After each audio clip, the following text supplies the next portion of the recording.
नमस्कार दोस्तों, प्रणाम, राधे राधे। आप लोग कैसे हैं? उम्मीद है कि आप लोग स्वस्थ होंगे, मस्त होंगे। मैं कुसुम मौर्य शिव होली गीत लेकर आए हैं। उम्मीद है कि आप लोग को अच्छा लगेगा। चलिए सुनते हैं शिव होली गीत। पाले पड़ल हो कपारे पड़ल बहुरहवा बालम पाले पड़ल। पाले पड़ल हो कपारे पड़ल बहुरहवा बालम पाले पड़ल। पाले पड़ल हो कपारे पड़ल बहुरहवा बालम पाले पड़ल। हमारे घर में शीशा कंगी, हमारे घर में शीशा कंगी। अरे थपुआ से मुँह देखल करे बहुरहवा बालम पाले पड़ल। अरे थपुआ से मुँह देखल करे बहुरहवा बालम पाले पड़ल। पाले पड़ल हो कपारे पड़ल बहुरहवा बालम पाले पड़ल।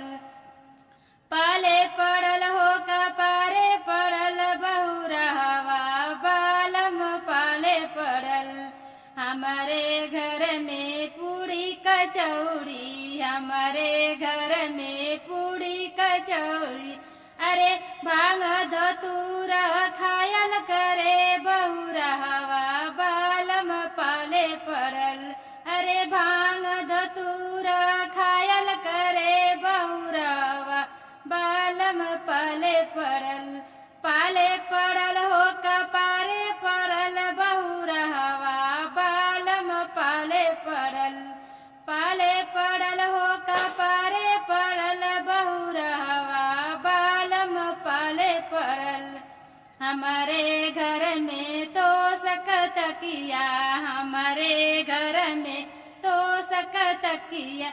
अरे टूटहा खटिया सुतल करे बहुरहवा बालम पाले पड़ल। अरे टूटहा खटिया सुतल करे बहुरहवा बालम पाले पड़ल। पाले पड़ल हो कपारे पड़ल बहुरहवा